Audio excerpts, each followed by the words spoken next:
Welcome to the Confessions of a Group X Instructor podcast. For group exercise junkies and enthusiastic classgoers, we'll explore and uncover authentic, thought-provoking, and heartwarming industry education and inspiration from entertaining, badass fitness pros. And now your host, creator of Warrior Rhythm, Warrior Strength, Warrior Combat, Warrior Revolution, and Warrior Kids Group fitness brands, Ellen DeWord. Here we grow.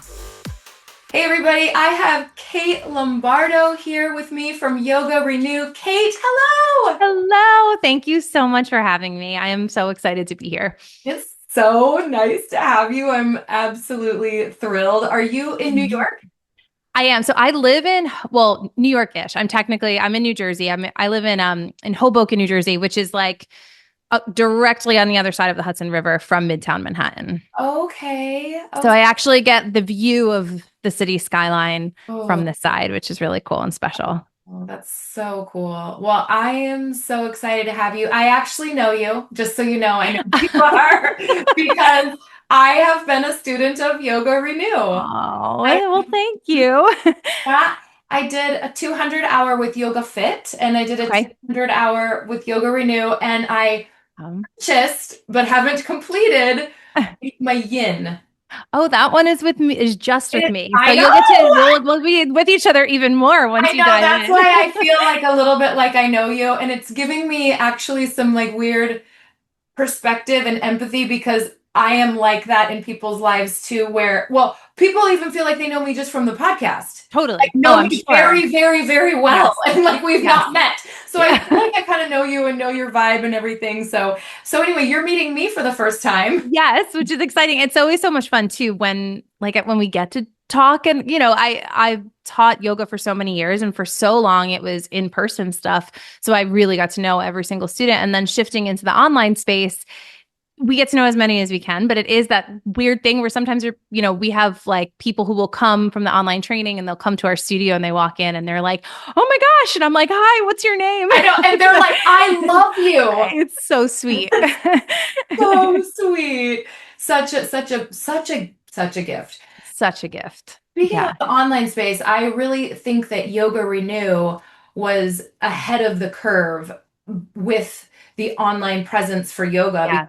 That was actually my impediment to finishing my 200-hour originally is I started with Yoga Fit, and Yoga Fit's great. Yeah, awesome. Totally. Awesome. Like no shade. Yes. But I just couldn't get to the trainings. Yeah. I couldn't get to them. Like, and it's hard. So it took me so many years to finally get with them. And I actually only could finish with them because they finally, and it was only because of the pandemic. But the online learning is so good. And what I loved about YogaRenew, and I know we're like not even on topic yet. No, that's totally fine. I just loved that the materials that we learn through the 200-hour yoga teacher training course, I had available to me forever, evergreen for reference. Because I would like go to my, again, amazing education. Totally. I'm learning so only like, 20% of it sticks.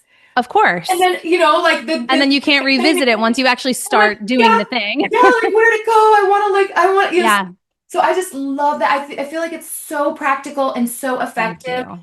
Rather than less than, I thought it was in so many ways more than. So kudos to that means so much to me. Thank you for saying that. Because I think, it's an interesting thing to transition from in-person to online. And we also still do have in-person trainings at our studio, but really doing our best to make it accessible to people and I think there's pluses and minuses to both, right? There's certain things that we can't do online. It's harder to teach like hands-on assist because assumingly like someone doesn't have like a group of people if they're doing it online to do it. But then there's other things like anatomy, sequencing, that exactly what you're saying. It's like I did mine in person. And then if I wanted to revisit that material, once I started teaching, there was just not, then you have to jump into another training to do it again. So I think the combo of the two is like a really unique and special thing. So I appreciate you saying that. Thank you. And I do want to talk more about YogaRenew before. Oh, by the way, audience, we're doing a two-parter. Kate, so put your seatbelts on. You're getting 2 weeks in a row of me and Yay. So Today we're going to be talking about the art of the pivot and Yes. how changing courses is the key to success in entrepreneurship. So that's what we're going to talk about first in part one. Yeah. But before we do, I do want you to kind of tell us who you are, how you got into group fitness, and how you got into yoga, and what your role is with YogaRenew and Yeah. that jazz. So bring us up to speed on who you are. All right. So my name is first name Kate, last name Lombardo. Sometimes when I say it together, people think my name is Caitlin Bardo. So so Kate and then last name is Lombardo. I am the yoga director of YogaRenew. I'm an ERYT 500-hour yoga teacher and the lead trainer there, along with my business partner, Patrick. We have been business partners for almost a decade now.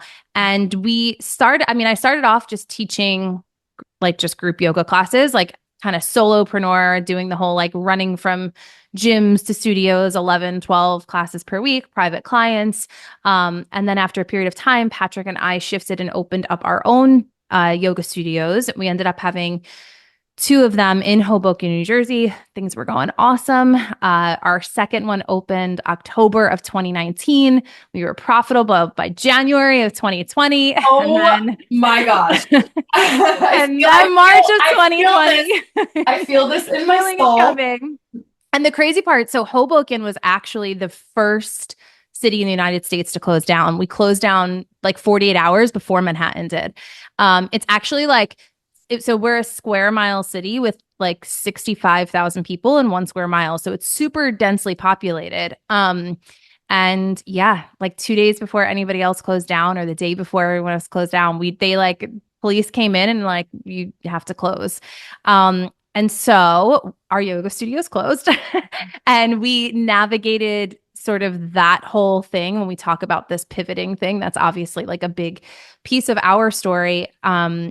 And we were fortunate enough that Patrick and I I was very passionate about online learning, really passionate about business and entrepreneurship, like side by side with group fitness. And so a lot of the education that I have in that space, I did through just like self-education and taking different courses and things like that. So we had actually put out our first digital course in 2019.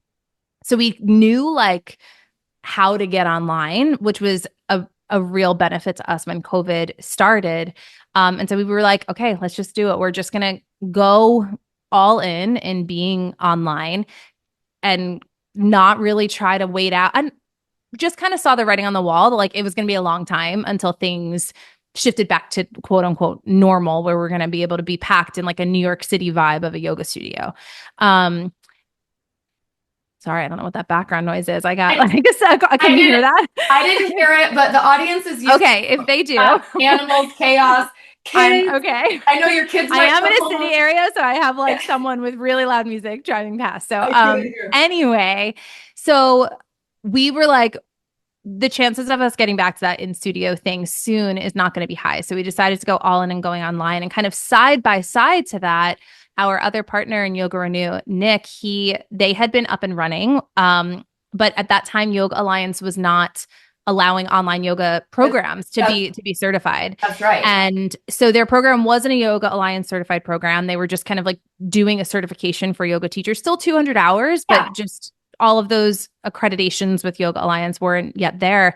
And then when that was allowed, he was like, I need ERYT 500-hour teachers. And we, through the universe, working in the most mysterious ways, connected and basically joined forces. So we brought our entire studio team of our like New Jersey and New York City teachers, who were all mostly ERYT or RYT 500-hour teachers, combined forces with YogaRenew as it was at the time. And our staff took over the programming. Patrick and I redid the kind of program to really fit our style and the Yoga Alliance certifications. And since that time, we've now, I think there was a 200 and 300-hour available at that time. And now we've got both of those fully Yoga Alliance certified. We have yin, restorative, children's, prenatal. Oh my goodness. Yoga retreats. Patrick and I have like a special vinyasa sequencing lab one. We've got an online streaming app. So really the combination of that has just allowed us to grow in a really special and unique way. So yeah, that's kind of, I guess, like the shortened version of where we are now. Incredible. The audience already has heard me talk at nauseum about this, but you don't know this about me, so they Okay. deal. They can just deal. I was living a parallel life with you in so many ways because I started my fitness business, this Warrior Instructor Academy, our first program, which is yoga inspired, in January of 2020. Oh, so you get it more than I get it anyway. I get it, but they already know that about me. But I just feel, but I love how much, just from sort of an outside and sort of an inside vantage point, personally, YogaRenew both. I have seen it evolve and grow. Like I swear, every time I logged in, there was like new stuff, new more, better, new more, better. Thank you. Well, it's so important to us because I think so often people put out in the online space like a product that they feel like, okay, I did this and now it's done and I move on and like we move on. But for hour 2 and 300-hour training, like Patrick and I are still students of yoga ourselves, you know? And I feel like every time we start to evolve and learn some new things, it's like, how can we make the program better? And that's important to us, to not just like leave something in the online space and then walk away and never look at it again. And so it really is, in a way, like a living, breathing document that we want people to be able to have access to updated information as it becomes available. So that's important. Well, since we're talking about, how did you become the director? Was that from day one? That was from day one. Oh, okay. Just jumped in right. Because you have an appetite for entrepreneurship, not just teaching. Yes. Yes. I understand you. I do.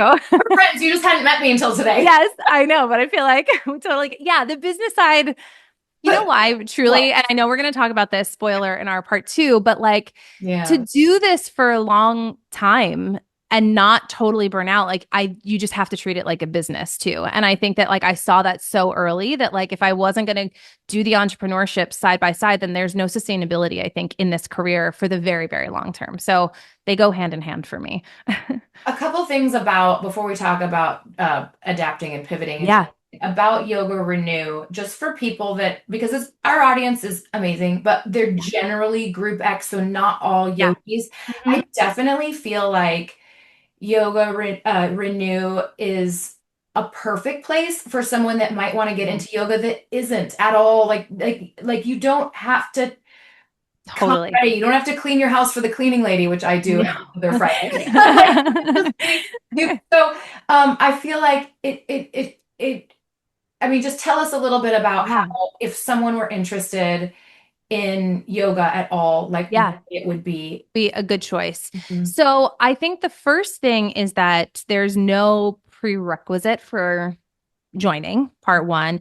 And there's also no like set standard for what your goal has to be when you complete it. Like we have people who are group fitness instructors that are like, I don't know if I'm ever going to really want to teach yoga, but maybe I want to be able to have some knowledge of yoga to add for the cool down part of my group fitness class, or as a balance for something, or if they take on private clients, right? And just to round out the offerings, not necessarily to be like, the only thing I'm going to do is to be a yoga teacher, or just for their own individual learning. And we have, I mean, I would say, I don't know if I'd say more than half, but like a very large portion of our students don't necessarily think that they ever want to teach, but they're just passionate about continuing to learn for themselves.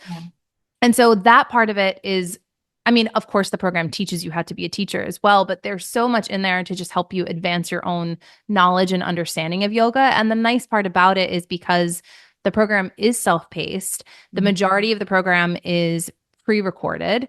You can have like a month sabbatical and be like, I'm going to do this in a month, or you can be like, I'm going to do this for 1 hour a week and it's going to take me 200 hours is going to take me 4 years. I mean, most people don't take 4 years, but it really does give you a wide range of schedules to complete your training on. And I think it can be fit into any type of lifestyle, as opposed to, like you were saying, it's hard sometimes to find the time. I mean, 200 hours of training as a first layer of training. Like I, way back when, was going to like be a Zumba instructor, and I looked into other things, and I'd never seen any of them that required that many hours. And that can be off-putting for people. Like who's like, oh, I have an extra 200 hours in my life to just go and commit to somewhere. And I think being able to fit it in when you can is really ideal.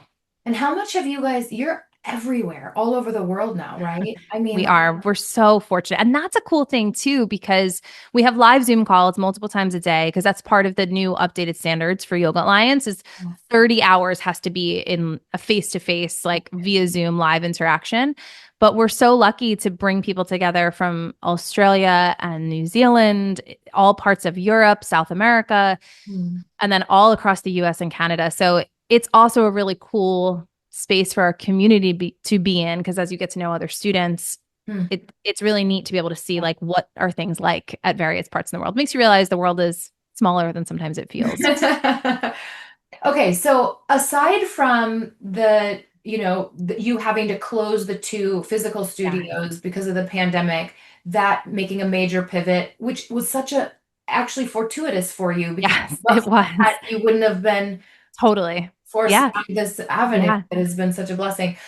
What have there been other times, or is that like the main one that you've experienced? Yeah, no, I think I mean, so for me in life in general, I didn't start out down this path. I initially graduated in college, planned to be an actress and had moved to New York City to like go that route. Yeah. And 5 months after being there, this always sounds so dramatic, but my lung collapsed like randomly, which was really crazy. Um, and that definitely turned my life, like flipped the whole thing upside down where it was because I'm aging myself now, but pre-Affordable Care Act. So I had like just graduated from college. I didn't have health insurance yet. And I was suddenly like student loan bills, crazy medical debt, and had to leave New York. And I was like, what am I going to do? So I became a high school teacher. I was like, I'll just go back to school because that felt comfortable. And I did that. So that was like a pivot. And then I did that for 5 years, and it wasn't really bringing me the level of joy that I knew that I wanted forever. I liked it, but I didn't love it. And I think it's too important of a job to do if you don't like really, really love it. And I left that with no plan other than the fact that I was going to go all in on teaching yoga. And I think to go from that space over the last decade to where I am now, the whole journey has really been pivoting. Like, I think I've launched coaching businesses where I was like, I'm going to do yoga and one-on-one life coaching, and like fully launched a full business website, all the money. And then realized after 2 clients, I was like, oh, I actually don't love this at all. Like one-on-one life coaching, business coaching, I now really like, but one-to-one life coaching was not for me. And I feel like when we talk about this idea of pivoting, that could have been deemed a failure, right? Like this idea of like, oh, that business failed, but rather I think the best thing that I've learned is to say like, nope, I don't like this, and like cut it off, cut it loose, move to the next thing. Because if you get stuck in the idea of it being like, oh, I have failed, Yeah. then you never change course. And really doing this and the success in it just comes from being like, oh, this isn't working. Let's try something else. And I think it's those over and over those decisions of pivoting and being willing to change and thinking of stuff not working as an opportunity to try something new that has been key to the success that I now feel like I've been able to find. So do you feel like if an instructor feels like they have fumbled, they're Yeah. failing, or Yeah. they're not having enjoyment, like at what point would you say it's time to like redirect, it's time Reset. to let go? Like is it just a mindset shift or I think for me, it always comes down to if you in the group fitness space, right? Like we do this because we love it. Like I don't think anyone is like, I want to be a billionaire, so I'm going to become a fitness instructor, right? Like the motivation is that you want to help people, that you're passionate about what you do. And the moment it stops being about that, I think there's something that needs to get looked at and examined. Like the moment that you're waking up and feeling like, this feels off, whether that's the place that you're teaching doesn't feel like the right fit, whether it's the style that you're doing, whether you're just burnt out. And I don't know that that means that you have to throw everything away and totally like uproot the whole thing. Sometimes it does, but it could also just be like, okay, let me take a day to evaluate like what part of my business, what part of my life right now feels sticky or am I putting up resistance to, as opposed to feeling a sense of freedom? For me, it's always like, where do I feel free and excited? And if my body feels like spacious and free in that, then I'm like, okay, this is the right thing, the right space to go next. Does that make, I don't know if that makes sense. It totally does, but it also does take self-awareness, which yoga Totally. teaches. Yes. You can be in tune with yourself. Yes. It's true. There is a level of being willing to sit in the discomfort a little bit also, you know, and because I'll be honest, giving something a little bit of time, you know. Totally. When our studios closed, I'm not going to say that this is like an easy thing to do. I mean, there was a point in July of 2020, we got word in New Jersey that they were going to allow gyms and fitness studios, which I guess yoga studios were a part of, that could be open at like 30% capacity, or I forget exactly what it was, but you could like reopen a little bit. And Patrick and I at that time, we were like, this like doesn't feel right. Like in no way does this feel like, this is going to be fun. You didn't reopen them. We did we went against, that's what I was just going to say. We went against what we were thinking. Like our gut check at that time was like, stay the course of being online. Like, but we were like, everybody else is opening. Is it going to be bad if we don't open? And so we were like, we'll just do it. We'll try it. And we were totally right. Like we tried for 3 weeks and we had like 3 people in a class. It felt super weird. It wasn't the vibe that we had created. We were miserable. Yes. Students felt weird about it. And we were like, you know what? We're not going to keep doing this. And so we closed again and just put out word that like maybe one day we would try to reopen when things felt normal. But we created a studio to be in a community experience where we could all be together, and it just wasn't working for us. And so I'm not saying that I've always been good at listening. Like I went against my instinct at that time. Eventually, but that's the whole thing. Then I course corrected, right? And I think that's the idea of this pivot is like, you're not stuck with a decision, whether you say yes or no. At that time, we were like, okay, we'll do it. Everyone's doing it. Everybody still was, and everyone stayed open. And a month in, we were like, this just doesn't feel right. And so we course corrected. And that's kind of ultimately at the exact time that we connected with YogaRenew and everything shifted. And I think it came from knowing like, this isn't the right path for us. Now, it was scary because at the time I didn't know that we would be where we are now. If you had told me that, I would have told you you were crazy, actually. But I think the act of learning to listen to what feels right and what feels like the right kind of thing to be making a change is key to finding that success. Yeah. And I think the more you have the opportunity to make scary changes in your life and trust your gut, even though sometimes it's off, sometimes we don't always make the right decisions. Yeah. I do think that is a muscle that grows, and it gets easier to have confidence in yourself when making totally. So, and I think I agree with you. And I also think it teaches you that just because it feels right and just because you do make the change, it doesn't mean that it's going to be like without any type of resistance along the way, right? Like there is still sometimes stuff that you have to work through. Like we made a shift. Another one that comes up for me, the structure of our 200-hour course at one time, the way that it was set up, people could jump around the course in whichever way they wanted to and do it in whatever order. Yeah, when I went through, it was forced, which I liked. Yes, so we made a change because it wasn't always that way. When we first kind of joined forces before Patrick and I got involved, you could jump around.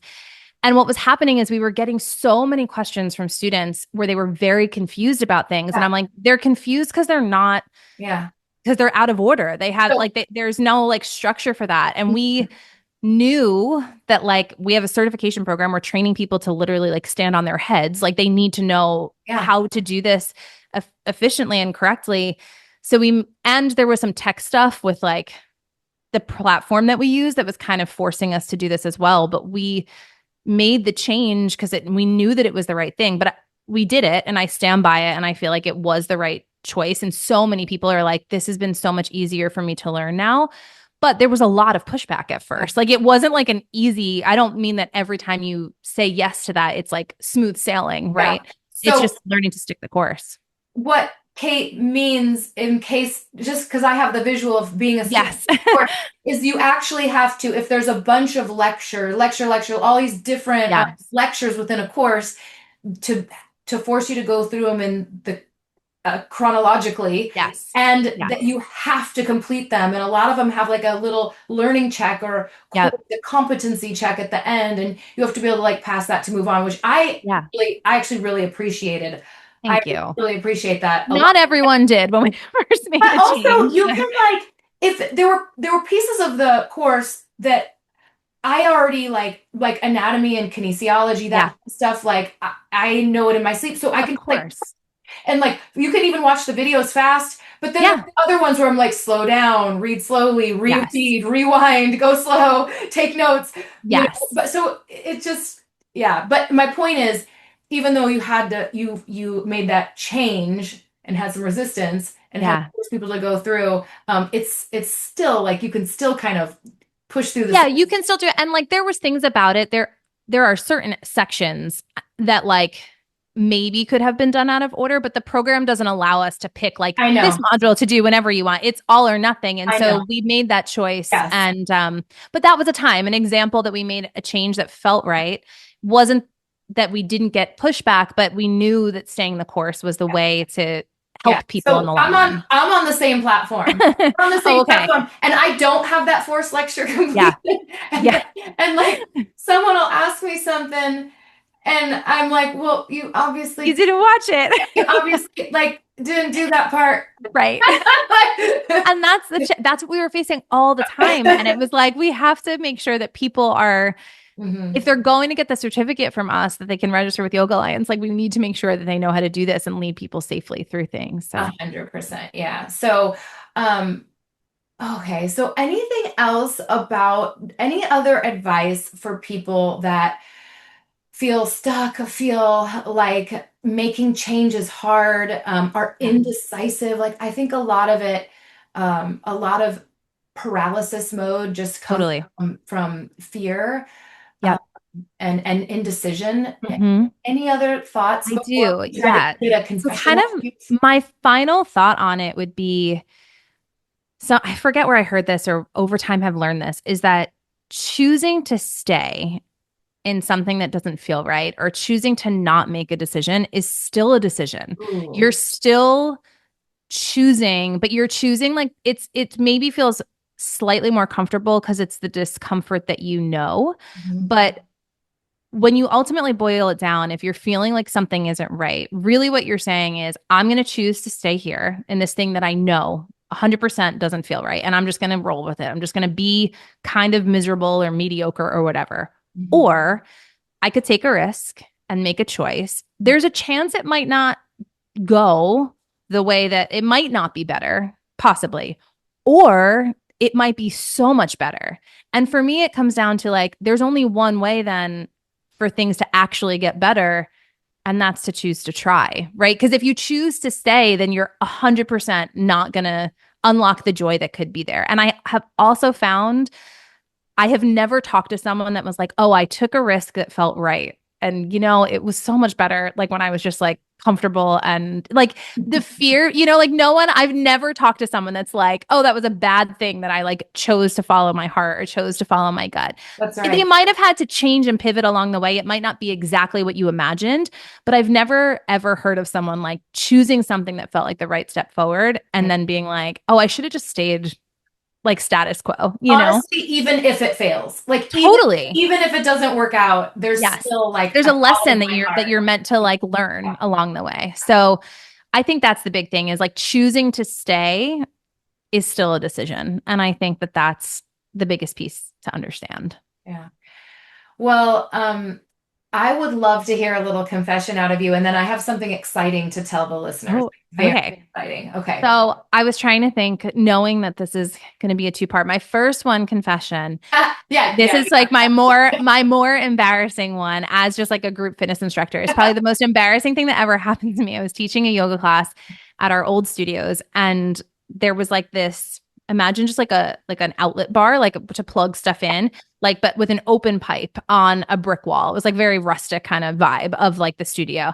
And I like went to be like, okay, everybody, like we were standing up, like sit down into a wide squat. And as I did it, I caught my pants on the outlet and in my like tight yoga pants, just like ripped them straight up the back. And I was in front of a room of like 30 people. And I was like, my butt is like out. Like this is like really bad. Like like big hole in my pants. It was definitely the most embarrassing thing that's ever happened to me in a group fitness setting. It was horrible. Hey, that is like literally definitely top five. Top Okay. 5 of Confessions. episode 75. You are in the top 5 there, girl. Yes. That is Owning it. It good. was bad. I don't know if I ever told the audience this story or not. I might have, and it's not as embarrassing as that. It's not. That's worse. Once I did take my cycle shoe out of my gym bag, and it had, back then, they don't anymore, Velcro. And Okay. it's like a little tiny string thong underwear attached to my shoe. Your shoe. The Velcro. That's embarrassing too, though. You're like, and here's my underwear. At least it was just cloth, not my actual pass. Yeah. Mine, it was, and I was like, what do I do? Like, and I was like, I just ripped my pants, everybody. And I like, Mission Impossible style. I just like stayed against the wall until I could get by the door, and then like called out. I was like, can someone bring me a sweatshirt to like tie around my waist? So that would be my confession on that. I don't know how you're going to top that one in the next episode, but good luck. Probably, yeah. I don't have another one more embarrassing one, but I have a question. Back to something you said. It's a little personal, so you can tell me that it's none of my business, but how did your lung collapse? Yeah. They don't know. It was literally, I was like a healthy 22-year-old. Some of it, they say like, I'm 5'8" and like, you are? I am. Yeah. I know people don't. Gosh. Yeah. I'm on the taller side. People don't expect that. What do you think? Do you think I'm tall? I would. Are you like 5'7"? I'm not. I'm little. No? People think it's like the number one thing, because I meet people too that think they know. Yeah. And it's like the number one thing that comes out of their mouth is like, oh my gosh, I thought you were tall. I'm like, not. But I thought you were little. Sure. No. That's the other thing. People walk in and they're like, oh, you're tall. I mean, 5'8" is not, I'm not like, I'm not like 5'10", like super tall, but it's 5'8" is like pretty tall for women. Yeah. And like people walk in and definitely expect me to be like 5'4" or something. And I'm taller, I would say, than like most of my female students. And so when people walk in, they definitely expect me to be taller. Oh yeah. But related to that, I guess like there is a typical like body type that like can have a spontaneous lung collapse. Mine sort of fits that. But they don't really know. It was just like a weird freak thing. Like you couldn't breathe? Like, did you feel I actually, I had it. So I thought it first, I mean, I know the moment it happened, I thought I pulled a muscle. Wait, time out. Is it loud there? Can you hear my? I can. No, you're totally good. Nope. Okay. Nope. You sound great. Okay, carry on. So it felt like what? I thought I pulled a muscle in my back. I was waitressing, a waitress in New York at the time, and I thought I pulled a muscle in my back. I worked a double shift the day before Thanksgiving, stretching my back, and by the end of my shift, I was like, oh, I'm getting sick. I feel like I have bronchitis. Like I kept saying like, oh, my chest hurts. But then I like went home in New York City, Thanksgiving, Black Friday, or not Black Friday, day before Thanksgiving, like traffic, rush hour, took the bus home to see my parents. And the next morning on Thanksgiving Day, my mom was like, you sound terrible. Like, I think we need to go to the emergency room. And thank God we did, because I was such a healthy young person. I don't know that if I'd gone to a doctor that they would have done a chest x-ray. They probably would have been like, oh, she has bronchitis. Yeah. But because I was in the ER, they did a chest x-ray, and it was like a 30% collapse. I had like emergency surgery, like right in the ER. It was crazy. How do they reinflate it?